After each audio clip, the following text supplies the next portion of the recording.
கர்த்தர் நல்லவர். மார்க் 11ஆம் அதிகாரம் 24ஆம் வசனம். ஆதலால் நீங்கள் ஜெபம் பண்ணும் பொழுது எவைகளை கேட்டுக்கொள்வீர்களோ அவைகளை பெற்றுக்கொண்டோம் என்று விசுவாசியுங்கள், அப்பொழுது அவைகள் உங்களுக்கு உண்டாகும் என்று சொல்லுகிறேன். அல்லேலூயா. அப்ப இயேசு சொல்லுகிறார், நீங்கள் ஜெபம் பண்ணும் பொழுது எவைகளையெல்லாம் ஜெபத்தில் கேட்டுக்கொள்ளுகிறீர்களோ அதெல்லாம் எனக்கு நடக்கும் அப்படின்னு விசுவாசிங்க, அப்ப அது உங்களுக்கு உண்டாகும். அல்லேலூயா. இப்ப நீங்க போய் ஒருத்தவர்கிட்ட ஒரு காசு கேட்கறீங்க, ஒரு 1000 ரூபாய் வேணும் பிரதர் கொடுங்க அப்படின்னா, சரி சாயங்காலம் வாங்க அப்படின்னு அவர் சொல்றாரு. உடனே நீங்க ஊருக்கு போகணும்னா உடனே என்ன பண்ணீங்க? அவர் சாயங்காலம் காசு கொடுத்த பிறகு எல்லாத்தையும் ஆயத்தப்படுத்துவீங்க. அவர்கிட்ட கேட்டுட்டா சாயங்காலம் கொடுக்குறேன்ட்டாரு, என்ன துணிமணி எடுத்து வைக்கணும், பொட்டு இதெல்லாம் ரெடி பண்றீங்களா இல்லையா? ஏன்? அவர் மேல இருக்கிற நம்பிக்கை விசுவாசம் இல்ல. கேட்டுட்டா அவரும் என்ன சொல்லிட்டாரு? கொடுக்கறேன்னு சொல்லிட்டாரு, அப்ப நிச்சயமா எனக்கு வந்துடும் அப்படின்ற நம்பிக்கையில நீங்க ஆயத்தப்படுறீங்க. அப்ப மனுஷனுடைய வார்த்தை நம்ம அவ்வளவு நம்புறோமே, அதே கர்த்தருடைய வார்த்தை சொல்லுகிறது, நீங்கள் ஜெபத்திலே எவைகளையெல்லாம் கேட்கிறீர்களோ அவைகளெல்லாம் என்ன பண்ணிட்டோமா நாம பெற்றுக்கொண்டோம் என்று விசுவாசிக்கணும். அப்ப நீங்க எல்லாம் விசுவாசிச்சு ஜெபிக்கிறீங்களா? நாம எல்லாம் விசுவாசத்தோட ஜெபிக்கிறோமா? ஆமேன். அப்ப எல்லாவற்றையும் பெற்றுக்கொள்வோம். ஆமேன். அப்ப நம்ம பார்த்தோம், ஜெபம் என்பது என்ன? எளிமையா ஜெபம்னா என்னன்னு சொன்னோம், கர்த்தரோடு பேசுவது. நமக்கு எல்லாம் பேச தெரியுமா? ஒரு மாதிரி பாக்குறீங்க, பேசுங்களா பேச மாட்டீங்களா? எல்லாருக்கும் யாருக்கா பேச தெரியலன்னா சொல்லுங்க, எல்லாரும் பேசுங்க இல்லையா?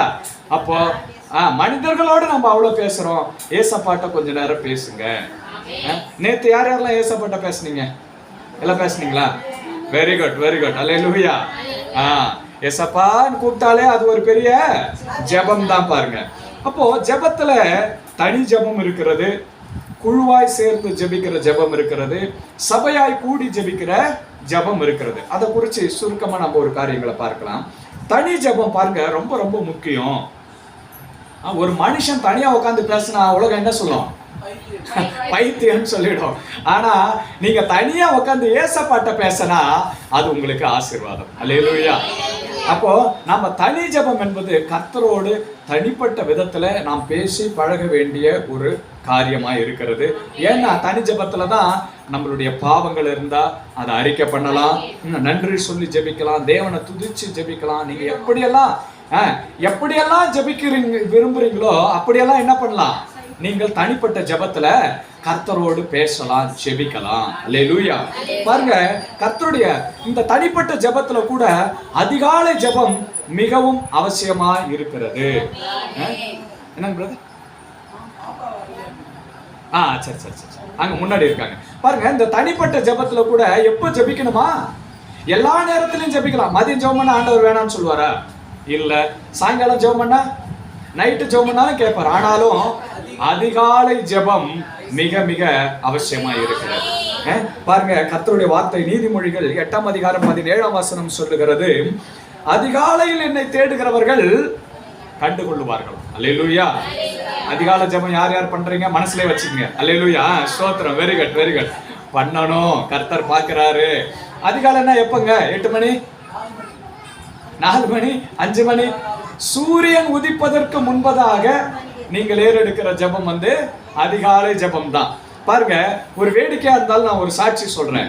நான் ஆரம்ப நாட்களில் என்னுடைய அந்த ஆரம்பத்துல கர்த்தரை அறிந்த இன்னும் ரட்சிக்கப்படல, ஞான ஸ்நானம்லாம் எடுக்கலாம், ஆனா ஜெப கூட்டத்தெல்லாம் அட்டன் பண்ணி தீவிரமா இருக்கிறேன். அப்ப எனக்குள்ள ஒரு வைராக்கம், அதிகாலையில் எழுந்திரிச்சு ஜெபிச்சிடணும், பைபிள் வாசிக்கணும்னு. எப்போ? 4 மணிக்கெல்லாம். அப்ப நான் என்ன பண்ணேன், நானே ஒரு ரெக்கார்ட் பண்ணேன் போன்ல என் வாய்ஸ். எப்படின்னா, மகனே எழுந்துரு, இன்னும் உறங்கி கொண்டு இருக்கிறாயா? கர்த்தருடைய வார்த்தையை தியானிக்கவில்லையா? எழுந்துரு அப்படின்ற மாதிரி நானே என் மொபைல்ல ரெக்கார்ட் பண்ணி அதை அலாரம் டோனா வச்சுட்டேன். எப்படி? அலாரம் டோனா வச்சுட்டேன். ஒரு முறை அப்போ நான் அது எனக்கு தொடர்ந்து பழக்கம். அந்த சத்தம் கேட்ட உடனே நமக்கே துடிச்சு பிடிச்சி என்ன பண்ணுவான், எழுந்திரிச்சு முகத்தை கழிட்டு வாய்க்க பிடிச்சிட்டு போய் உட்காந்து பைபிள் படிக்க ஆரம்பிச்சிடும். ஒரு முறை லீவுனால எங்க அக்கா வீட்டில் பெங்களூர்ல இருக்கிறாங்க பெரிய அக்கா, அவங்க வீட்டில் போய் படுத்துட்டு இருந்தேன். அவங்க எல்லாம் உள்ள படுத்துட்டேன். அப்போ எங்கள் தம்பி, சின்ன பையன், நான் எல்லாம் ஹாலில் படுத்துட்டு இருந்தேன். மொபைலில் சார்ஜர்லன்னு ஃபோனை எடுத்து அவங்க ரூமில் சார்ஜர் போட்டுட்டு கொடுத்துட்டேன், படுத்துட்டேன். நான் காலையில் பார்த்தா திடீர்னு எங்கள் அக்கா என்ன பண்ணுறாங்க, ஃபோனை எடுத்துட்டு, ஏன் 4 மணிக்கு அலாரம் அடிக்குது என்னன்னு மகனே எழுந்துரு, இன்னும் உறங்கி கொண்டு இருக்கிறாயா? வேதத்தை வாசிக்கவில்லையா? டேய், என்னடா உங்க இதுக்கு ஒரு அலப்புறைக்கு ஒரு அளவே இல்லையா? இப்படி எல்லாமா பண்ணுவீங்க. ஆனாலும் பரவாயில்ல, அவங்களுக்கு ஒரு சந்தோஷம் தான். பரவாயில்ல, வேதத்தை வாசிக்கணும்னு இப்படி ஒரு அலாரத்தை நான் இப்பதான் கேள்விப்படுறேன். பாருங்க, அப்ப நானே அதை ரெக்கார்ட் பண்ணி, என் வாய்ஸே ரெக்கார்ட் பண்ணி அதையே அலாரம் அடிக்கிற ரிங்டோனா வச்சு என் போன்ல வச்சுட்டேன். ஏன்? அதிகாலையில. ஆனா கர்த்தர் அதை கனப்படுத்தினாரு பாருங்க. ஒவ்வொரு நாளும் 4 மணி நேரம் காலையில வேதத்தை வாசிச்சு 4 to 8 உட்காந்தான அட்டஸ் வச்சு சூப்பரா கர்த்தர் வேதத்தை தியானிக்க கர்த்தர் கிருபை செய்தார். அல்லேலூயா. அப்ப பாருங்க, அதிகாலை மிக அவசியம். சங்கீதம் 63ஆம் அதிகாரம் 1ஆம் வசனம் இப்படியாய் சொல்லுகிறது. சங்கீதம் 63:1, தேவனே நீர் என்னுடைய தேவன், அதிகாலமே உம்மை நான் தேடுகிறேன். அல்லேலூயா. காக்கா குருவிகள்லாம் எப்பங்க கூவுது? அதிகாலையில கூவுது. காக்கா குருவினுடைய சத்தம் கேட்கறதுக்கு முன்னாடி நம்முடைய ஜெப சத்தம் கேட்கணும். அல்லேலூயா. குளிர் நாளானா அதுக்கு ஒரு காரணம் சொல்றோம். என்னன்னு? ஐயோ ரொம்ப குளிருது. வெயில் நாளானா பகல் நைட்டெல்லாம் தூக்க முடியல பிரதர், அதிகாலையில் தான் தூக்கமே வருதுன்னு அதுக்கும் ஒரு காரணத்தை சொல்லிடுறோம். மொத்தத்துல அதிகாலை ஜெபத்திற்கு காரணம் தான் வருதே தவிர ஜெபம் என்ன பண்ண மாட்டேங்குது, வர மாட்டேங்குது.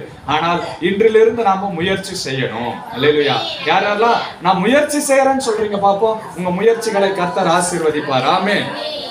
அப்போ இயேசு கிறிஸ்துனுடைய வாழ்க்கையில கூட பாருங்க, இந்த தனி ஜெபமும் அதிகாலை ஜெபமும் இருந்தது. இந்த அதிகாலை ஜெபத்துல என்னன்னா, தேவ ஆலோசனைகளும் வெளிப்பாடுகளும் உங்களுக்கு உண்டாகும். பாருங்க, லூக்கா 6ஆம் அதிகாரம் 12-13 வசனங்களை வாசிங்கம்மா. லூக்கா 6ஆம் அதிகாரம் 12-13 வசனங்களை வாசி. பாருங்க, நான் ரொம்ப பிராக்டிக்கலா உங்களுக்கு சில காரியங்களை சொல்லி கொடுக்குறேன். அந்நாட்களிலே மைக் எடுத்து வாசி. அவர் ஜெபம் பண்ணி மலையின் மேல் ஏறி தேவனை நோக்கி ஜெபம் பண்ணி கொண்டிருந்தார். எப்படிங்க ஜெபம் பண்ணாரா? ராம் முழுவதும் தேவனை நோக்கி ஜெபம் பண்ணி கொண்டிருந்தார். அடுத்தது, பொழுது விடிந்த போது அவர் தம்முடைய சீஷர்களை வரவழைத்து. அப்ப பாருங்க, ராம் முழுவதும் ஜெபம் பண்ணினாராம். பொழுது விடியற வரைக்கும் அவர் என்ன பண்ணாரா? நம்மளால அப்படி பண்ண முடியுமா? முடியாது. ஏசப்பாவுக்கு எந்த வேலையும் இல்லை, சமைச்சாரா, இது பண்ண எல்லாத்துக்கும் அவருக்கு ரெடியா இருந்தது. அவருடைய காரியம். ஆனா அவர் ஒரு மாடலை நமக்கு வச்சுட்டு போறாரு. என்னன்னா, அதிகாலையில எழுந்து ஜெபி. அல்லேலூயா. அந்த அதிகாலை ஜெபம் மிக மிக அவசியமா இருக்கிறது. மார்க் 1:35 கூட பாத்தீங்கன்னா, அவர் அதிகாலையில் இருட்டோடே புறப்பட்டான். அப்ப எதுங்க அதிகாலை?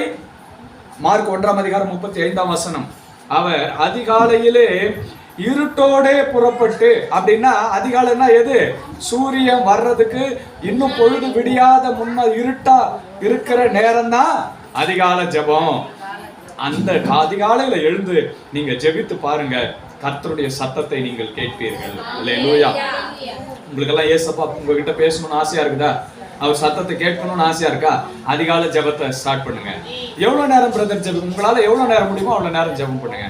முதல்ல 5 நிமிஷம் முடிஞ்சா 5 நிமிஷம் ஜெபம் பண்ணுங்க. 10 நிமிஷம் இருந்தா 10 நிமிஷம் ஜெபம் பண்ணுங்க. அந்த 5 நிமிஷம் 10 நிமிஷத்தை 1 மணி நேரமா கர்த்தர் மாத்துவா. அல்லேலூயா. நீங்க ஆரம்பத்துல எப்பயுமே பெருசா தொடங்கணும்னு நினைக்காதீங்க, சோர்ந்து போயிடுவீங்க. பாருங்க, இங்க இருந்து பஸ் ஸ்டாப் வரைக்கும் நடந்து போனோம்னா அடி நான் இங்க எடுத்து வைக்கணும். எடுத்த உடனே காலை தூக்கி பஸ் ஸ்டாப்ல வச்சிட முடியுமா? ஃபர்ஸ்ட் அடி நம்ம எங்க வைக்கணும்? நம் கண்கள் காண்கிற இந்த இடத்துல வைக்கணும். அடுத்தடி போய்கிற சேர வேண்டிய இடத்துக்கு நான் போய் என்ன பண்ணிடுவோம்? சேர்ந்து விடுவோம். அப்போ தனிப்பட்ட ஜபத்துல முதலாவது தனிப்பட்ட ஜபம் முக்கியம். அதிலும் அதிகாலை ஜபம் எப்படியா மிக மிக அவசியமா இருக்கிறது. ஏன்னா இந்த அதிகாலை ஜபத்துல தான் தேவனிடமிருந்து ஆலோசனை வரும். 8 மணி ஆயிட்டாலே பசங்களை ஸ்கூலுக்கு கிளப்பணும். 7 மணி ஆயிட்டாலே என்ன ஆயிடுச்சு? எழுந்துரு, சுடு தண்ணி வை, டீயை போடு, எல்லாம் இப்படி போயிடும். அப்புறம் எங்க ஆண்டவரை தேடுறதுக்கு நேரம் கிடையாது. அவருக்கு வேலை இல்லாம அவருக்கு வேலை இல்லாம கரெக்டா சொன்னாங்க பாரு அம்மா, கரெக்ட். அவருக்கு வேலை இல்லாம போயிடுது இல்ல? அப்போ முக்கியத்துவம் எங்க போயிடுது? குடும்ப காரியங்களுக்கு போயிடுது. அல்லேலூயா. ஆனா அம்மா பாரு, நகைச்சுவா இருந்தாலும் அழகான கருத்துக்களை சொல்றாங்க. அல்லேலூயா. ஆமென். கர்த்தருக்கு ஸ்தோத்திரம். யோவான் 5ஆம் அதிகாரம் 19-30 19வது வசனம் 30வது வசனம் ரெண்டுத்தையும் வாசிங்க. யோவான் 5:19-30. அப்பொழுது இயேசு அவர்களை நோக்கி, மெய்யாகவே மெய்யாகவே நான் உங்களுக்கு சொல்லுகிறேன். நல்லா கவனிங்க. பிதாவானவர் செய்ய குமாரன் காண்கிறது எதுவோ அதே என்று வேறு ஒன்றையும் தாமாய் செய்ய மாட்டார். அப்ப பாருங்க, இயேசு இந்த பூமியில வாழ்ந்த காலத்திலே சொல்றாரு, நான் எதெல்லாம் செய்யறனோ நான் தானா செய்யல. எப்படி செய்யறனா, பிதாவானவர் எனக்கு காண்பிக்கிறது எதுவோ அதையே நான் செய்கிறேன். அப்ப பிதா எப்ப காமிக்கிறாரு?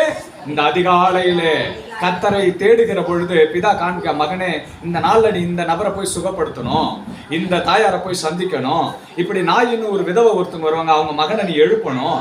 இப்படி கர்த்தர் அதிகாலையில் அவருக்கு இன்ஸ்ட்ரக்ஷன் கொடுக்கிறார். அதை அவர் பார்த்து அப்படியே அந்த நாளிலே செயல்படுகிறார். அல்லேலூயா. 30வது வசனத்தை வாசிங்கம்மா. அதே அதிகாரத்துல 30வது வசனத்தை வாசிங்க.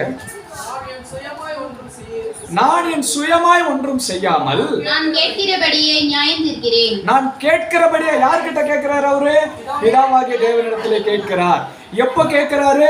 அதிகாலை ஜெபத்திலே கேட்கிறார். அமைதியா இருக்கணும் சின்ன பிள்ளைங்க, அமைதியா இருக்கணும். கர்த்தருக்கு ஸ்தோத்திரம். அப்ப அதிகாலை ஜெபம் மிக மிக அவசியமா இருக்கிறது. அல்லேலூயா. அதனால அதிகாலையில எல்லாருமே, அம்மா இங்க இருக்கிறவங்க எல்லாம் சீக்கிரம் எழுந்திரிச்சிடுறீங்க தானே? எழுந்திரிச்சிட்டு ஒரு அம்மா எல்லாம் 3 மணிக்கே எழுந்திரிச்சிடறாங்க. ஒரு கிளாஸ் தண்ணி எடுத்து வாய் கொப்பளிச்சுட்டு, ஒரு கிளாஸ் தண்ணி முடிஞ்சா குடிச்சிட்டு அமைதியா ஓகே. அந்த நேரம் எந்த சத்தமும் இருக்காது பாருங்க. அப்ப கர்த்தர் பேசினா தெளிவாய் உங்கள் காதுகளிலே கேட்கும். அல்லேலூயா. அந்த அதிகால ஜபத்தை நீங்க பண்ண ஆரம்பிச்சிடுங்க, சபை பெருகிடும், சபை வளர்ந்துடும், உங்க குடும்பம் ஆசீர்வதிக்கப்பட்டுடும். அல்லேலூயா. கர்த்தர் நல்லவராகவே இருக்கிறார். அடுத்தது, ஜபத்துல உபவாசித்து ஜபிக்கிற ஜபமும் இருக்கிறது. ஏன்னா கர்த்தரே சொல்றாரு, இவ்வகை பிசாசுகள் ஜபத்தினாலும் உபவாசத்தினாலும் அன்றே போகாது. ஏன்னா நீங்க உபவாசிக்கிறப்ப என்ன நடக்குது தெரியுங்களா? முதலாவது, உங்கள் சரீரம் ஒரு கட்டுப்பாட்டுக்குள்ள வருது. ஒரு சரீரம் முதல்ல என்ன பண்ணுது? ஏன்னா உடம்பு சாப்பிட்டுக்கிட்டே இருந்தா என்னாகும்? ஜீரண உறுப்பு செயல்பட்டுக்கிட்டே இருக்கும், வேலை செஞ்சுட்டே இருந்தா எல்லாம் ஆக்டிவா இருக்கும். ஆனா உபவாசம் வந்து ஒரு இடத்துல உட்கார்ந்தீங்கன்னா முதல்ல உங்க சரீரம் என்ன பண்ணுது? அடக்கப்படுகிறது, ரெஸ்ட் எடுக்குது. அப்ப சரீரம் ரெஸ்ட் எடுக்கிறப்ப ஆவி பலன் கொள்ளுகிறது. அந்த நேரத்துல நீங்க ஜெபத்திலும் வேத வசனத்திலும் துதி பாடல்களையும் பாடனா சரீரத்திற்கு வேலை இல்ல. இப்ப ஆவி நல்லா உற்சாகம் அடைந்து கர்த்தரை துதிக்க ஆரம்பிக்குது. பாருங்க, 3 நாட்கள்ல அதிகமா நாங்க அந்த நாட்கள்ல உபவாசம் இருந்து ஜெபம் பண்ணுங்க. தொடர்ந்து 3 நாள். அந்த முதல் நாள் மாத்திரம் கொஞ்சம் கஷ்டமா இருக்கும். அடுத்த நாள் பாத்தீங்கன்னா நல்ல பெரிய பலன் வந்த மாதிரி இருக்கும். 3வது நாள்லாம் இன்னும் ஃபயரா இருக்கும். இன்னும் ஏன்டா இந்த உபவாச ஜெபம் முடியுதுன்னு நினைப்போம் நாங்க. அந்த அளவுக்கு ஃபயரா இருக்கும் பாருங்க. அந்த 3வது நாள்லாம் அக்கினி இறங்கிடும். அப்படியே அதை போல நீங்கள் உபவாசித்து ஜெபியுங்கள். சரி, எப்படி உபவாசிக்கிறது பிரதர்? டீ குடிக்கலாமா? அப்படி ஒரு கேள்வி இருக்குது இல்லையா? உபவாசிக்கிறப்ப டீ குடிக்கலாமா? காஃபி குடிக்கலாமா? ஜூஸ் குடிக்கலாமா? மோர் குடிக்கலாமா? அப்படியெல்லாம் கேட்பாங்க. Tea coffee. இப்போ நீங்கள் இருக்கிற உபவாசம் காலையில இருந்து மதியம் ஒரு வேளை மாத்திரம் இருந்தீங்கன்னா கூடுமான வரையிலும் அதிலே எதுவும் என்ன பண்ணாதீங்க, குடிக்காதீங்க. கொஞ்சம் வெது வெதுப்பான தண்ணி மாத்திரம் குடிங்க. ஏன்னா நீங்க இருக்கிறதே ஒரு 6 மணி நேரம் உபவாசம் தான். அதுக்கு டீயை குடிச்சிட்டீங்கன்னா அதுவே ஒரு சாப்பாடு சாப்பிட்ட கணக்கு ஆயிடும். அதனால அந்த மதியம் வரைக்கும் ஒரு வேளை தான் பிரதர் நான் உபவாசம் இருக்கிறேன் அப்படின்னு சொன்னா நீங்க எழுந்து ஒரு கிளாஸ் சுடு தண்ணி மாத்திரம் ஜெபம் பண்ணி குடிச்சிட்டு அப்படியே ஜெபத்துல இருங்க. ஒரு 12-1 மணிக்கு உங்களுக்கு எப்படி 12 மணிக்கு மேல எப்ப வேணா உங்களுக்கு பசி எடுக்கிறப்ப நீங்க என்ன பண்ணிக்கலாம்? சாப்பிட்டுக்கலாம். இல்ல பிரதர் ஒருவேளை நான் சாயங்காலம் வரைக்கும் உபவாசம் இருக்கிறேன்னா பரவாயில்ல, காலையில ஒரு டீ குடிங்க, ஈவினிங் ஒரு டீ குடிக்கலாம், தவறில்லை. ஒரு 2 டீ, எதுவுமே ரூல்ஸ் கிடையாது. ஆனா உபவாசம்ன்றதால கூடுமான வரையிலும் நம்ம எவ்வளவு தூரம் தண்ணியை குடிச்சிட்டு உபவாசம் இருக்கிறோமோ அது நல்லது. அல்லேலூயா. இல்ல பிரதர் நான் ஒரு டீ மாத்திரம் குடிக்கணும்னு நினைக்கிறேன்னா டீ குடிங்க. என்னம்மா? விடிஞ்ச பிறகு குடிக்கலாம், ஒன்றும் தப்பு அவ்வளவு. இல்ல நான் சொல்றது பகல்ல உபவாசம் இருக்கிறீங்கன்னா இப்ப பகல்ல நீங்க காலையில இருந்து மதியம் வரைக்கும் உபவாசம் இருக்கிற காலை சாப்பாடை நான் சாப்பிடலன்னா கூடுமான வரைக்கும் காலையில டீ குடிக்கிறத என்ன பண்ணுங்க? அவாய்ட் பண்ணுங்க. ஒரு கிளாஸ் தண்ணி குடிங்க. ஒரு 4 மணி நேரம் டீ குடிக்காம ஒரு நாள் இருக்கலாம் இல்லையா? இருக்கலாம், தவறு கிடையாது, அது நல்லது. ஆமே. இன்னொன்னு, உபவாசம் இருக்கிறப்ப வெறும் வயிற்றுல எடுத்த உடனே டீயை குடிக்காதீங்க. அது அசிடிட்டி ஃபார்ம் ஆயிடும், கேஸ் ஃபார்ம் ஆயிடும். அதனால முதல்ல தண்ணி குடிச்சிட்டு ஒரு கொஞ்ச நேரம் கழிச்சு அப்புறமா டீ குடிங்க. இது யாருக்கு? சாயங்காலம் வரைக்கும் உபவாசம், ஒரு 4 மணி வரைக்கும் நான் உபவாசம் இருக்கிறேன்றவங்களுக்கு இது ஓகே. இல்ல நான் மதியம் 12-1 மணி வரைக்கும் தான் இருக்கிறேன்னா கூடுமான வரைக்கும் டீ என்ன பண்ணிருங்க அந்த நாள்ல அவாய்ட் பண்ணிட்டு தண்ணி மாட்டோம், மதியத்துக்கு மேல நீங்க சாப்பாடு சாப்பிட்டு கொள்ளலாம். சிலர் சொல்லுவாங்க இல்ல பிரதர் நான் 40 நாள் நான் கறி சாப்பிடாம இருக்கிறேன், இருக்கலாம், அது உங்களுடைய தனிப்பட்ட விருப்பம். தவறுகளை நீங்க எந்த அளவுக்கு பொருத்தனை செய்து ஜெபிக்கிறீர்களோ உபவாசிக்கிறீர்களோ அந்த அளவுக்கு தேவன் உங்கள் மேல் கிருபையாய் ஆசீர்வாதத்தை கொடுப்பார்.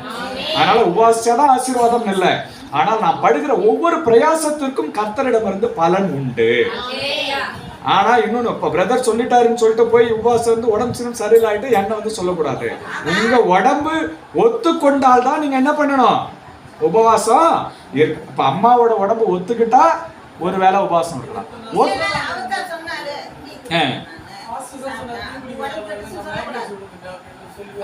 அது பாருங்க அடுத்து அந்த வார்த்தை வருது. ஆமா ஆமா அதனால நான் என்ன சொல்றேன்னா உங்களுடைய உடல் நிலையை பொறுத்து நீங்கள் எப்படி உபவாசம் இருந்து ஜெபிக்கணும்னு முடிவை நீங்கள் எடுங்கள். ஒருவேளை என்னால உபவாசமே இருக்க முடியல, நோ ப்ராப்ளம், பிரச்சனையே கிடையாது, ஜெபம் பண்ணுங்க. உட்கார்ந்த இடத்துல என்ன பண்ணுங்க, ஜெபம் பண்ணுங்க. ஏசப்பா என் சரீரத்தை பத்தி உங்களுக்கு தெரியும், என்னால உபவாசம் இருக்க முடியல, நான் ஜெபிக்கிறேன் ஆண்டவரே, ஜெபம் பண்ணுங்கள். அல்லேலூயா. கர்த்தர் நல்லவர். நீங்க எடுக்கிற சின்ன முயற்சியா இருந்தாலும் கர்த்தர் அதை ஆசீர்வதிக்கிறவரா இருக்கிறார். ஆமென். ஆனா கூடுமான வரையிலும் நீங்க ஒரு நாளை உபவாசித்து ஜெபிக்கிறீங்கன்னு சொன்னேன்னா அந்த ஒருவேளை உணவுக்குரிய காரியத்தை இல்லாதவர்களுக்கோ ஏழைகளுக்கோ கொடுங்க, இல்ல முதியவர்களுக்கு கொடுங்க. முதியவர்களுக்கு இந்த அப்படி கொடுங்க, ஏதோ ஒன்று உங்களால் இயன்றதை. ஆமா வெரி குட் வெரி குட், நல்லது. உங்களுக்கு எப்படி உங்கள் இருதயத்திலே தீர்மானிக்கிறீர்களோ அந்தபடி நீங்கள் செய்யுங்கள். ஆமென். ஆமா வெரி குட், கர்த்தர் நல்லவர். அப்போ உபவாச ஜெபம். அடுத்தது மிக முக்கியமான ஒரு காரியம் மன்னிப்பின் ஜெபம், ரொம்ப அவசியம். எல்லாம் சொல்லுங்க, மன்னிப்பின் ஜெபம். மத்தேயு 6ஆம் அதிகாரம் எடுத்துக்கொள்ளுங்க. மத்தேயு 6. இதுதான் பாருங்க ரொம்ப கஷ்டமான ஒரு ஜெபம். உபவாசம் கூட இருந்துரும், ஆனா அவனை மாத்திரம் என்னால மன்னிக்கவே முடியாது பிரதர் அப்படின்னு நம்ம சில நபர்கள் இருக்கலாம். பாருங்க, மன்னிப்பிலே சில காரியத்தை கர்த்தர் சொல்லுகிறார், ரொம்ப ஆச்சரியமா இருக்கும். ஆனா இதை நம்ம ரொம்ப சாதாரணமா கடந்து போயிடுறோம். 6ஆம் அதிகாரம் 9ஆம் வசனத்தை வாசிங்கம்மா. நீங்கள் ஜெபம் பண்ண வேண்டிய விதமாவது, பரம மண்டலத்தில் இருக்கிற எங்கள் பிதாவே, உம்முடைய நாமம் பரிசுத்தப்படுவதாக, உம்முடைய ராஜ்யம் வருவதாக, உம்முடைய சித்தம் பரமண்டலத்திலே செய்யப்படுகிறது போல பூமியிலேயும் செய்யப்படுவதாக. எங்களுக்கு வேண்டிய ஆகாரத்தை இன்று எங்களுக்கு தாரும். எங்கள் கடனாளிகளுக்கு நாங்கள் மன்னிக்கிறது போல எங்கள் கடன்களையும் எங்களுக்கு மன்னியும். பாருங்க, இங்க கடன்கள்ன்றது வந்து எங்களுக்கு தீமை பாவம் செய்தவர்களை நாங்கள் மன்னிப்பது போல எங்கள் பாவங்களை, அப்படின்னா இது வந்து கண்டிஷன். நான் இதை செஞ்சேன்னா என் பாவத்தை நீங்க மன்னிங்க ஆண்டவரே, இது தேவனே வச்சிருக்கிற. அப்போ நாம இந்த உபவாச ஜெபத்துல இல்ல அதிகால ஜெபத்துல முதல்ல உட்கார்ந்து ஆண்டவரே நான் யாரையாவது மன்னிக்க வேண்டுமா, முதல்ல நம்ம தப்பு யார் செஞ்சாங்க போனாங்கன்றது 2வது விஷயம். பாருங்க, இயேசு கிறிஸ்துவை சிலுவையில அடிச்சு ரத்தம் சொட்ட சொட்ட தொங்கிட்டு இருக்கப்ப அவர் என்ன ஜெபிக்கிறார், பிதாவே இவர்களை மன்னியும், இவர்கள் செய்வது இன்னதென்று அறியாமல். உண்மையா அறியாமலா செஞ்சாங்க? அவங்க எல்லாம் அறிஞ்சுதான் செஞ்சாங்க. ஆனா அவர் பாருங்க எவ்வளவு அன்பான தேவன், கோவப்படாம அந்த ஜெபத்துல கூட ஒரு சாந்தமா என்ன பண்றாரா, ஜெபம் இவர்கள் செய்வது இன்னதென்று அறியாமல் செய்கிறார்கள். இப்போ ஒரு கேள்வி, பிரதர் இவங்க ரொம்ப தீமையில இருக்கிறாங்க, நான் அதனால சண்டை போட்டுட்டேன், நான் மன்னிச்சிடுறேன், ஆனா அவங்க கூட போய் என்னால ஐக்கியப்பட முடியாது, அது பரவாயில்லை. ஏன்னா வசனம் சொல்லுகிறது கூடுமானால் எல்லாரோடும் சமாதானமா இருங்கள். சிலரோட நம்ம அப்படி ஐக்கியப்பட முடியாது, ஒன்றாய் கைகோர்த்து நடக்க முடியாது, ஏன்னா அவங்க துன்மார்க்கமான காரியத்துல இருக்கிறாங்க. அப்ப அப்படிப்பட்டவங்களோட நீங்க என்ன பண்ணுங்க, மன்னிச்சு விட்டுடுங்க. அவங்க மேல வஞ்சகம் வைக்காதீங்க, மன்னிச்சு என்ன பண்ணிடுங்க, விட்டுடுங்க. ஆனால் நீங்கள் கர்த்தருக்கு உண்மையாய் நடந்து கொண்டு போங்க. அல்லேலூயா. ஏன்னா நீங்க மன்னிக்க ஆரம்பிச்சீங்கன்னா அதே அதிகாரத்துல வசனம் சொல்லுகிற பொழுது 15ஆம் வசனம் பாருங்க, ரொம்ப ஸ்ட்ராங்கான வசனம் இது. 15, மனுஷருடைய தப்பிதங்களை நீங்கள் அவர்களுக்கு மன்னியாதிருந்தால் உங்கள் பிதா உங்கள் தப்பிதங்களையும் மன்னியாதிருப்பார். அப்பா எவ்வளவு ஸ்ட்ராங்கான. இப்ப யாராவது இங்க இருக்கிறவங்க நான் பாவமே செஞ்சதில்லை, எனக்கு மன்னிப்பே வேணான்னு யாராவது சொல்ல முடியுமா? கை தூக்குங்க பாப்போம். யாருமே அப்படி கிடையாது. ஏன்னா எல்லா மனிதர்களும் பாவம் செய்கிறார்கள். ஏதோ ஒரு கட்டத்துல நமக்கும் மற்றவர்களிடத்திலிருந்து மன்னிப்பு தேவை படுகிறது. அப்ப நாம ஏன் வைராக்கியம் பாராட்டணும்? ஏன் பாவத்தை கர்த்தர் தூக்கி இடையில நிறுத்தினா எனக்கு மன்னிப்பு கிடைக்குமா? அவர் வைராக்கியமா இருந்தா என் பாவம் மன்னிக்கப்பட முடியாது. அப்ப கர்த்தர் சொல்றாரு, நான் உனக்கு மன்னிக்கணும்னா நீ மற்றவர்களை என்ன பண்ணிட? மன்னிச்சிடு. ஆனா மன்னித்திடு என்று சொல்லுகிற பொழுது எல்லாரோட நீ போய் பாவம் பண்ணிட்டே இருக்கிறான். ஆனா எனக்கு பண்ண பாவத்தை மன்னிச்சிட்டேன், எனக்கு பண்ண துரோகத்தை மன்னிச்சிட்டேன், ஆனாலும் அவன் தன் வழியை விட்டு திருந்தலைன்னா அது உன்னுடைய வேலையில நீ விட்டுடு. கர்த்தர் பார்த்துக்குவார், அத நியாய தீர்ப்புல அவர் கொண்டு வருவார். ஆனா நீ என்ன பண்ணிடு? மன்னிச்சிடு. சரி போ, நீ எனக்கு துரோகம் பண்ணியா, நான் உன்னை மன்னிச்சிட்டேன், கர்த்தரின் வழியை பார்த்து கொள்ளுவார். அப்ப மன்னிச்சிட்டுங்கன்றதுக்கு அடையாளம் இனி அதை குறித்து என்ன பண்ணக்கூடாதா? பேசக்கூடாது. அல்லேலூயா. நான் அப்படி மன்னிக்க வேண்டியவங்களெல்லாம் மன்னிச்சிட்டேன், 2 வாரம் ஆச்சு முழுமையா மன்னிச்சு. அல்லேலூயா. நான் மன்னிச்சிட்டேன், இனி பேச மாட்டாண்டவரே முடிவு பண்ணிட்டேன் நானு. ஆனா அவர்களோடு என்னால போய் என்ன பண்ண முடியாது? ஐக்கியம் கொள்ள முடியாது. ஏன்னா கர்த்தர் இருக்கிறார், அவர் பார்த்து கொள்வார். என் காரியத்தையும் அவர் பார்ப்பார், அவங்க காரியத்தையும் அவர்கள் பார்த்துக் கொள்வார். அல்லேலூயா. ஆனா இனி அவர்களை குறித்து நான் தீமையா என்ன பண்ண மாட்டேன்? பேசமா. ஐயோ எனக்கு இப்படி பண்ணிட்டாங்களா, அப்படி பண்ணிட்டாங்களா, இனி நான் என்ன பண்ண மாட்டாத. சில காரியங்களை ஷேர் பண்றது வேற, ஆனா வேதனையோடு நான் என்ன பண்ண மாட்டாத சொல்ல மாட்டேன். என்ன, என் வேதனைகள் எல்லாம் சுமக்கிற கர்த்தர் ஒருவர் இருக்கிறார். அல்லேலூயா. அதனால மன்னித்து ஜெபம் செய்யுங்கள். இப்போ இங்க இருக்கிறவங்க யாரையாவது மன்னிக்க கூடிய நபர்கள் இருக்கிறாங்களா உங்க இருதயத்துல? ஒரு நிமிஷம் கண்ணை மூடுங்க பாப்போம். எல்லாரும் கண்ணை மூடணும், அப்படியே ஓர கண்ணெல்லாம் பார்க்க கூடாது யாரையும். பக்கத்துல இவங்க ஏதாவது இருக்கிறாங்களா என்னன்னு எல்லாம் கண்களை மூடுங்க பாப்போம். ஒரு நிமிடம் நல்ல கண்களை மூடுங்க. மன்னிச்சாலே பாருங்க பாதி விடுதலை வந்துடும் நமக்கு. அல்லேலூயா. ஏசப்பா, எல்லாம் மனசுல நீங்க கொண்டு வாங்க. ஆண்டவரே, இந்தந்த நபர்களை நான் மன்னிக்கணும்னு நினைக்கிறேன். பாருங்க, சில காரியங்கள் ரொம்ப சாதாரணமான சண்டையா இருக்கலாம். இதெல்லாம் ஒன்றும் பெரிய விஷயம் இல்லை. மன்னிச்சுட்டா நான் போய் பேசலாம், ஒன்றும் தப்பு கிடையாது. அவங்க எனக்கு ஒன்றும் பெரிய துரோகம் பண்ணல, நான் ஒன்றும் துரோகம் பண்ணல, வாய் சண்டை தான் அப்படின்னா அவங்க கூட சமாதானமா போக முடிஞ்சா நீங்க சமாதானமா போங்க, தவறு இல்லை. கர்த்தர் அதை எதிர்பார்க்கிறார். ஆனா முதலாவது இருதயத்துல கசப்பு வைக்காம மன்னிச்சிருங்க. நீங்க உங்க மனசுல கொண்டு வாங்க, ஆண்டவரே இன்னும் நான் யார மன்னிக்கணுமோ எல்லாரையும் மன்னிக்கிறேன். அந்த நபர்களை பெயர்களை உங்க மனதுல சொல்லி, ஏசப்பா இது நாள் வரையில இந்த நபர் மேல எனக்கு கோபமும் கசப்பும் இருந்தது, இந்த நபரை நான் மன்னிக்கிறேன். உங்க இருதயத்துல சொல்லுங்க பார்க்கலாம். வாய் விட்டு சொல்ல தேவையில்ல, ஏசப்பாட்ட சொல்லுங்க உங்க இருதயத்துல. அப்படி யாரையாவது நான் இன்னும் மன்னிக்கலைன்னா நான் அவங்கள மன்னிக்கிறேன் ஆண்டவரே, இனி அதை பத்தி நான் பேச மாட்டேன். எந்த காலத்திலும் அவர்கள் செய்த துரோகத்தை நான் மனத்தாங்களோடு சொல்ல மாட்டேன். ஒருவேளை அதை பத்தி ஒரு ஷேர் பண்ணக்கூடிய சூழ்நிலை வந்து அப்படியே மேலோட்டமா சொல்லிட்டு போகனே தவிர ஒரு நாள் மனத்தாங்களோட நான் என்ன பண்ண மாட்டாத சொல்ல மாட்டேன். நான் முழுமையாய் அவர்களை மன்னிக்கிறேன் இயேசுவின் நாமத்தினாலே. இனி என் இருதயத்திலே இந்த நபர்களை குறித்து எந்த கசப்பும் இல்லை. நான் அவர்களை முழுமையாய் மன்னிக்கிறேன். ஆமென், ஆமென். மன்னிச்சிட்டீங்களா?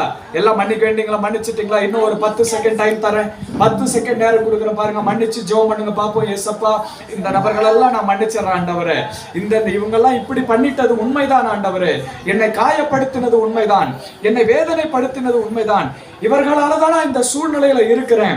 ஆனா என் கண்ணு முன்னாடி அவங்க எல்லாம் வாழ்ந்து சந்தோஷமா இருக்கிறாங்களே, எனக்கு அதை பார்க்கிற பொழுதெல்லாம் வேதனை வருகிறது.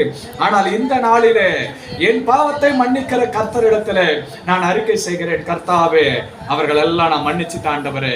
இனி அவங்களை குறிச்சு நான் வேதனையா இருக்க மாட்டேன் ஆண்டவரே. ஆண்டவரே, முழு இருதயத்தோடு அவங்களை நான் மன்னிக்கிறேன் ஏசப்பா. எனக்கு நீதி செய்கிற கர்த்தர் ஒருவர் இருக்கிறார். என் கண்ணீரை காண்கிற தேவன் ஒருவர் இருக்கிறார். என் காயங்களை ஆற்றுகிற தெய்வம் ஒருவர் இருக்கிறார். அவர் எனக்காக கல்வாரி சிலுவையிலே அடிக்கப்பட்ட ஒரு நல்ல கர்த்தர். ஏசப்பா, உமக்கு நன்றி ஆண்டவரே, உமக்கு நன்றி. நீர் என்னை வாழ வைப்பீர், என்னை ஆசீர்வாதமாய் வைப்பீர். எந்த சூழ்நிலையிலே நான் நெருக்கப்பட்டு அவமானத்தின் சின்னமாய் நின்று கொண்டிருக்கிறேனோ அதே எல்லைகளிலே என்னை மகிமையான பாத்திரமாய் வளைந்து கொள்ள நீர் வல்லமை உடையவராய் இருக்கிறீர். ஆமீன். எல்லாம் மன்னிச்சு ஜெபம் பண்ணிட்டீங்களா? ஆமீன். ஒரு அல்லேலூயா சொல்லுங்க. அல்லேலூயா. கர்த்தர் நல்லவர். ஆமீன். அப்ப தனிப்பட்ட ஜெபம் மிக மிக அவசியமா இருக்கிறது. அல்லேலூயா. அடுத்தது பாருங்க, நாம் கூடி வருகிற பொழுது ஜெபிக்கிற ஜெபம். குடும்பமாய் விசுவாச பிள்ளைகள் கூடி ஜெபிக்கிறதும் ரொம்ப அவசியமா இருக்கிறது பாருங்க. ஏன்னா நீங்க கூடி வருகிறப்ப யார் கூட வரா? நடுவுல வரா? ஏசப்பா வரா. என்ன வசனம் யார் ஞாபகம் இருக்கு? வசனம் மத்தேயு 18:20 மறந்துட கூடாது. மத்தேயு 18 ஞாபகம் நல்லா சொல்லுங்க. மத்தேயு 18. ஏன்? இயேசு நம்ம மத்தியில இருக்கிறார். அப்போ நீங்க வீடுகள்ல இருக்கிறப்போ விசுவாச பிள்ளைகளா இருக்கிறீங்களா? கொஞ்ச நேரம் ஏதாவது ரிலாக்ஸா பேசுறீங்க, சரி வாங்க ஒரு 5 நிமிஷம் ஜெபிக்கலாம். எதுக்காக ஜெபிக்கணும்? உங்க காரியத்தை நீங்க சொல்லுங்க, உங்க காரியத்தை நீங்க சொல்லுங்க. ஒருவர் மற்றவர்களுக்காக ஜெபம் பண்ணுங்கள். கூடி உட்கார்ந்து ஒருவர் மற்றவர்களுடைய கதையை பேசாதிருங்கள். அதாவது குடும்ப சூழ்நிலையை டிஸ்கஸ் பண்றது வேற. ஆனா மற்றவர்களை குறை சொல்லியே சிலர் நாக்கு பழகப்பட்டிருக்கும். வார்த்தை அப்படியே ஃபர்ஸ்ட் என்ன பண்ணுவாங்க, என்னக்கா எப்படிங்கிற அப்படின்னு வந்து உட்காந்து ஆரம்பிச்சா இந்த தெருவில் போய் அந்த தெருவில் வந்து எல்லாம் முடிச்சு அப்பா சரி நேரம் ஆன மாதிரி இருக்குது நாம் கிளம்ப. அப்படி அல்ல. இனிமேல் நாம எப்படி இருக்கணுமா? சரி இவங்க எல்லாம் அப்படி கஷ்டப்படுறாங்க, நம்ம ஜெபிக்கலாம் வாங்க, ஜெபிக்கலாம். அதனால தான் பாருங்க மோகன் சிலாசன செய்யலாம் ஜெபிக்கலாம் வாங்கன்னு ஒரு ப்ரோக்ராமே நடத்துற. வாங்க எல்லாம் ஜெபிக்கலாம் அப்படின்ற மாதிரி. அப்ப இனிமேல் என்ன பண்ணுங்க, நீங்க 2-3 பேர் கூடுனீங்கன்னா 1 நிமிஷமாவது என்ன பண்ணுங்க, ஜெபிங்க. மற்றவர்களுக்காக ஜெபிங்க, சபைக்காக ஜெபிங்க. நான் ஏன் பாருங்க, நீங்க சபை கூடி வருதல ஏன் விடக்கூடாதுன்னு சொல்றோம் தெரியுங்களா? அதுல சில ஆசீர்வாதங்கள் இருக்கிறது, நான் அதையும் சொல்றேன் பாருங்க. அப்போ நீங்கள் கூடி வருகிற பொழுது குழுவாக ஜெபிக்கலாம், வீட்டு ஜெபங்கள் நடத்தலாம். இப்போ உங்க குடும்பத்துல வீட்டு ஜெபம் நடத்துறதுக்கு எந்த தடையும் இல்லை அப்படின்னு சொன்னா நீங்க என்ன பண்ணலாம், விசுவாச பிள்ளைகள் யாரெல்லாம் சபைக்கு வரீங்களோ 3 பேர் 4 பேர் என்ன பண்ணலாம், ஓகே இந்த வாரம் உங்க வீட்டுல ஜெபிக்கலாம், அடுத்த வாரம் எங்க வீட்டுல வந்து ஜெபம் பண்ணுங்க, அப்படி ஜெபிங்க. ஏன்னா கூடி ஜெபிக்கிற பொழுது கர்த்தர் ஜெபத்தை கேட்பார். அல்லேலூயா. இப்போ அது வரும் நாட்கள்ல கர்த்தருக்கு சித்தமானா அதை நம்ம செய்யலாம். ஆனா உங்க வீட்டுல இல்லைங்க எங்க வீட்டுக்காரர் ஒத்துக்க மாட்டாரு, எங்க பிள்ளைங்க எல்லாம் ஒத்துக்க மாட்டாருன்னா அது வேண்டாம். ஒருவேளை உங்க வீட்டுல எந்த பிரச்சனை அப்படி எந்த பிரச்சனையும் இல்லைன்னா வீடுகளிலே கூடி ஜெபிக்க ஆரம்பிங்கள், அது நல்லது. அல்லேலூயா. நான் தான் வீட்டுக்கு வந்து ஜெபிக்கணும்னு இல்ல, கர்த்தருடைய பிள்ளைங்க ஆலயத்துக்கு வரங்க 3 பேர் இருக்கிறீங்களா, வாங்கப்பா நாம ஒரு பாட்டு பாடுவோம், தெரிஞ்ச பாட்டை ஒரு பாட்டை பாடுவோம். ஒரு சரி நீ அக்கா நீ இந்த காரியத்துக்காக ஜெபம் பண்ணு, அம்மா நீ இந்த காரியத்துக்காக ஜெபம், ஒரு 5 நிமிஷம் ஜெபம் பண்ணுங்க, நல்லது தானே? Very good. இப்போ நீங்க அவங்க வீட்டுல ஜெபிக்கிறீங்களா, திரும்ப 3 பேர் வந்து உங்க வீட்டுல ஒரு நாள் ஜெபம் பண்ணுங்க, அடுத்த 3 பேர் போய் அவங்க வீட்டுல ஒரு நாள் ஜெபம் பண்ணுங்க. வேற யாராவது ஜெபத்துல ஜாயின் பண்ண விரும்பினா அவங்களை என்ன பண்ணுங்க, சேர்த்துக்கொள்ளுங்க. 3 ரோசஸ் மாதிரி இருக்காதீங்க, இன்னும் 4 ரோசஸா வாங்க. அல்லேலூயா. கர்த்தர் உங்களை ஆசீர்வதிப்பார். கூடு தங்க மாட்டீங்களா? சரி ஓகே நல்லது. ஆனா என்ன பண்ணுங்க, கூடுறீங்களா ஒரு 5 நிமிஷம் ஜெபம் பண்ணுங்க, நல்லது. ஆமென். அப்ப உங்களுடைய ஜெபத்துல கட்டாயமாய் சபைக்கு வருகிற எல்லாருக்காகவும் நீங்க ஜெபிக்கணும். எப்படி ஜெபிக்கணும்? ஒரு வார்த்தை சொல்ல, ஆண்டவரே எங்க சபைக்கு வர எல்லாரும் நீங்க ஆசீர்வதிங்க, அவங்க தேவைகள் எல்லாம் சந்திக்கப்படட்டும், வியாதிகள் சுகமடையட்டும், குடும்பத்துல சமாதானம் உண்டாகட்டும். பாருங்க இது எவ்வளவு நல்லது பாருங்க. நேற்று இதை நான் தியானிக்கிறப்ப கர்த்தர் ஒரு காரியத்தை சொன்னார். ஏன் கூட்டு ஜெபம் சபையில வந்து ஜெபிக்கிற ஜெபம் அவசியம் தெரியுங்களா? கர்த்தர் சொல்றாரு, இப்ப ஒரு நிலத்தை நீங்க பயிரிடுறீங்க, ஒரு நிலத்தோடைய எஜமான நல்லா கவனிக்கிறீங்களா? எல்லாம் அல்லேலூயா சொல்லுங்க. பாருங்க ஒரு ஏக்கர் நிலம் இருக்குதுன்னு வச்சுக்கோங்க. அந்த எஜமான் என்ன பண்றாரு, ஒரு ஆளை கூப்பிடுறாரு, இந்தா உங்க இன்சார்ஜ்ல இந்த நிலத்தை நான் விடுறேன், இந்த நிலத்தை ஓட்டி பயிர் வச்சு நீ விளைய வச்சு கொடுக்கணும்னு சொல்றாரு. அப்ப இந்த வேலைக்காரன், இந்த முதன்மையான ஊழியக்காரன் என்ன பண்றான், நிலத்தை ஓட்டி விதைச்சு இப்ப எல்லாம் விளைஞ்சிடுது, கூடவே என்ன விளையுது, களையும் சேர்ந்து விளைஞ்சிடுச்சு. இப்ப களை பறிக்கணும். களை பறிக்கணும்னா அந்த ஒரு ஆளாலே பறிச்சிட முடியுமா? ஒரு ஏக்கருக்கு என்ன பண்ணணும், ஆட்களை கூட்டிட்டு வந்து எல்லாரும் சேர்ந்து களை பறிச்சாதான் அந்த குறிப்பிட்ட நேரத்துக்குள்ள களையை பறிச்சு முடிக்க முடியும்.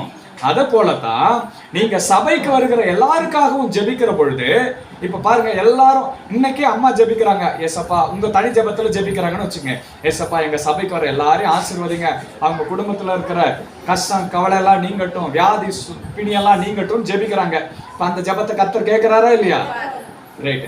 இவங்க ஜெபம் பண்ண முடிச்ச உடனே இவங்க வீட்டுல தனிப்பட்ட ஜெபத்துல இன்னொரு அம்மா ஜெபம் பண்றாங்க. அம்மா ஜெபிக்கிறாங்க, ஏசப்பா எங்க சபைக்கு வர. அப்ப பாருங்க, ஒரு 10 பேர் வராங்கன்னா 10 பேரும் ஒரு நாளைக்கு ஒரு நிமிஷம் ஜெபம் பண்ணா கூட 10 நிமிஷம் ஜெபம் சபைக்கு வர எல்லாருக்காகவும் ஏறெடுக்கப்படுகிறது. அப்ப ஒரே ஆள் களைய புடுங்கிறதுக்கு பதிலா எல்லாரும் 10 பேர் சேர்ந்து புடுங்கினா களெல்லாம் போயிட்டு பயிர் செழிப்பாய் வளரும். அதனாலதான் சபை கூடி வருதலை விட்டு விடாதிருங்கள், கூடி ஜெபிப்பதை விட்டு விடாதிருங்கள். குடும்ப ஜெபம் அவசியமாய் இருக்கிறது.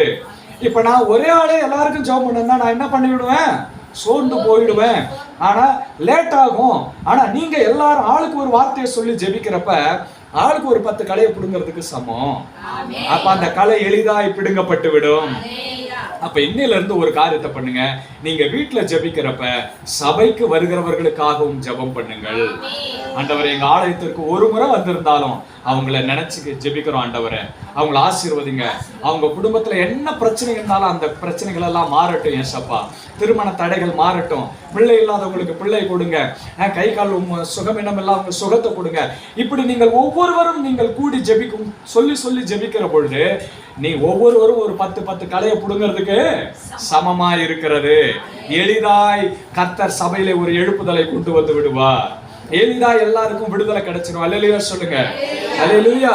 அதனால சபை கூடி வருதலும் குடும்ப ஜெபமும் கூட்டு ஜெபமும் மிக மிக அவசியமாய் இருக்கிறது. அல்லேலூயா. அதோடு பாருங்க, கர்த்தர் சொல்றாரு கைகளை வைத்து ஜெபிப்பது. கைகளை, இதுவும் ஜெபத்துல ஒரு முறையா இருக்கிறது. ஆனா இதுல ரொம்ப கேர்ஃபுல்லா இருக்க வேண்டிய இடம் பாருங்க. இப்போ பெரியோர் சிறியோரை வாழ்த்துவதுதான் உலகத்துல வழக்கம். ஆமா தானே? இப்போ ஒரு பிள்ளை போய் அப்பாவை God bless you, கர்த்தர் உன்னை ஆசீர்வதிப்பார்னு சொல்ல முடியுமா? இவன் சின்ன பையன், யார் தான் ஆசீர்வதிக்கணும்? பெரியவர்கள் தான் சிறியவர்களை. இதுதான் உலக வழக்கம். அல்லேலூயா சொல்லுங்க. ஆபிரகாம் 4 பெரிய ராஜாக்களோடு சண்டை போட்டு வரப்ப ஆசாரியனாகிய மெல்கிசேதேக்கு வந்து வாக்கு தத்தம் பண்ணப்பட்ட ஆபிரகாம் வயதிலும் பெரியவர், வாக்கு தத்தத்திலும் பெரியவர். அந்த ஆபிரகாம் வந்து மெல்கிசேதேக்கு ஆசீர்வதிக்கிறார். கர்த்தர் உன்னை இது என்ன இது? எப்படி ஒரு சின்னவர் பெரியவரை எப்படி ஆசீர்வதிக்க முடியும்? ஆனா ஆவிக்குரிய பிரகாரமா பெரியோர் சிறியோர் என்பது வயதில் அல்ல, அபிஷேகத்திலும் அழைப்பிலும் இருக்கிறது. அல்லேலூயா. பாருங்க, இந்த நாட்கள் எப்படின்னு தெரியல. அப்பெல்லாம் நாங்க சின்ன பிள்ளையா இருப்ப ஊர்ல இருந்து யாராவது வந்தாங்கன்னா ஜோஸ்ரம் சொல்றா அப்படின்னு சொல்லுவாங்களா? யார் வந்தாலும் என்ன பண்ணுவாங்க? ஜோஸ்ரம், வாங்க சித்தி, வாங்க பெரியம்மா, ஜோஸ்ரம். எனக்கு ரொம்ப நாளா இந்த ஜோஸ்திரம்ன்றதுக்கு அர்த்தமே என்ன தெரியும். ஸ்தோத்திரத்தை தான் இவங்க என்ன சொல்லிக்கிறாங்க? ஜோஸ்திரம்னு சொல்லுவாங்க. பாருங்க, அல்லேலூயா. பாருங்க, அப்ப ஸ்தோத்திரம் தான் என்னவா மாறிடுச்சு? ஜோஸ்திரமா மாறிடுச்சு. உள்ள வந்ததுக்கு அப்புறம் ஸ்தோத்திரத்தை தான் இவங்க என்ன பண்றாங்க? ஜோஸ்திரம் சொல்லுங்க. ஆனா இப்ப பிள்ளைங்க பெரியவங்க வந்தா எப்ப வந்தீங்க என்ன அப்படி மாறி போச்சு. இல்ல, நம்ம பிள்ளைகளுக்கு சொல்லி கொடுக்கணும். பெரியவங்க யாராவது வீட்டுக்கு வந்தா வாங்க, ஸ்தோத்திரம் அப்படின்னு சொல்லி பழகுங்க, பிள்ளைகளுக்கு சொல்லி கொடுங்க. சரி, பெரியவர்கள் சிறியவர்களை ஆசீர்வதிக்கலாம், கைகளை வைத்து ஜெபிக்கலாம். எப்படி? இப்போ உங்க வீட்டுல சின்ன பிள்ளைங்க இருக்குதுன்னா, நீங்க கர்த்தர் மேல விசுவாசமா இருக்கிறீங்கன்னா அந்த பிள்ளைக்கு ஸ்கூலுக்கு போறப்ப ஜெபம் பண்ண சொல்லி கொடுங்க. பாப்பா ஒரு எக்ஸாம் எழுத போதா, வா நான் ஜெபம் பண்றேன் இயேசுவின் நாமத்தினால. பிள்ளைகள் மீது கரங்களை வைத்து நீங்கள் ஜெபிக்கலாம். ஏன்னா உங்க சொந்த பிள்ளை தானே, தாராளமா ஜெபிக்கலாம். அடுத்த வீட்டு பிள்ளைக்கு கை வச்சு ஜெபிக்க நீங்க ஜெபிக்கலாம், தவறு இல்லை. ஆனாலும் உங்க பிள்ளை மீது உங்களுக்கு அதிகாரம் இருக்கிறது. கர்த்தர் அதை கொடுத்திருக்கிறார். நீங்கள் தாராளமாய் ஜெபிக்கலாம். உங்க பிள்ளை கல்யாணம் ஆகி எவ்வளவு பெரிய பிள்ளையா இருந்தாலும் நீங்கள் உங்க பிள்ளை மேல கையை வைத்து ஜெபிக்க உங்களுக்கு அதிகாரம் உண்டு. இதற்கு ஆவிக்குரிய பிரகாரமாக அல்ல, உலக பிரகாரமாகவே கர்த்தர் அந்த அதிகாரத்தை கொடுக்கிறார். ஏன்னா தகப்பன்மார் ஆசீர்வதிக்கிற ஆசீர்வாதம் பிள்ளைகள் மேல் வந்து வாய்க்கும். ஆமென், அல்லேலூயா. அதனால்தான் சிலர் பண்ணுவாங்க, வருடத்திற்கு ஒரு முறை அப்பா அம்மாவுக்கு ஒரு நல்ல துணிமணி எடுத்து கொடுத்து நல்ல சாப்பாடு செஞ்சு போட்டு அவங்க கிட்ட போய் ஆசீர்வாதம் வாங்குவாங்க. ஆனா இப்பெல்லாம் அம்மா அப்பாவும் சரி இருக்க மாட்டாங்க, வாய்க்கு சரி இருக்க மாட்டேங்குது. நிறைய பேருக்கு பெத்த பிள்ளைங்களும் சரி இருக்க மாட்டாங்க. ஆனா அது மாறணும். கிறிஸ்துவ குடும்பத்துல கர்த்தரை ஆராதிக்கிற பிள்ளைகளுடைய வாழ்க்கையில அது மாறணும். உங்க பிள்ளை எவ்வளவு கஷ்டப்பட்டாலும் பரவாயில்ல, ஆனா உங்களுக்கென்று நீங்கள் ஆசீர்வதிக்க வேண்டிய ஆசீர்வாதம் என்று கர்த்தர் தகப்பன்மாருக்கும் தாய்க்கும் ஒரு ஆசீர்வாதத்தை கொடுத்திருக்கிறாரு. அப்ப ஒரு நல்ல நாள்ல உங்க பிள்ளைகளை கூப்பிட்டுங்க, வாப்பா இயேசுவின் நாமத்தினால் நான் உன்னை ஆசீர்வதிக்கிறேன், நீ ரொம்ப கஷ்டப்படுற, நல்லா இரு, இனிமே உனக்கு எல்லாம் நல்லா, ஒரு வார்த்தையை சொல்லுங்க, ஆசீர்வாதமான வார்த்தை என்ன பண்ணுங்க, சொல்லுங்க. கர்த்தர் நிச்சயமாய் அதை வாய்க்க பண்ணுவா. சரி, அப்ப பிள்ளைகள் மேல் கை வைத்து ஜெபிக்கிறது பெற்றோர்களுக்கு அதிகாரம் உண்டு, தவறில்லை, ஜெபிக்கலாம். ஆனா இது ஒரு காரியம், நீங்க மற்றவர்களுக்காக ஜெபிக்க போறப்ப கர்த்தர் அந்த அதிகாரத்தை யாருக்கு கொடுக்கிறார்னா, ரட்சிக்கப்பட்ட ஞானஸ்நானம் எடுத்த கர்த்தருடைய பிள்ளைகளுக்கு தான் கொடுக்கிறார், மற்றவர்களுக்கு அதை கொடுக்கறதில்ல. இப்ப நீங்க உங்க குடும்பத்துல ஜெபிக்கிற வரைக்கும் ஓகே, ஆனா நீங்க மற்றவர்களுக்கு போய் ஜெபிக்கிறப்ப, நான் கை வச்சு ஜெபிக்கிறேன்னா எல்லாருக்கும் அந்த அதிகாரத்தை கொடுக்கல, கர்த்தருடைய பிள்ளைகள் ரட்சிக்கப்பட்டு ஞானஸ்நானம் எடுத்த பிள்ளைகளுக்கு தான் கொடுக்கிறார். அது கூட எதுக்கு அதிகாரம் கொடுக்கிறார் தெரியுமா?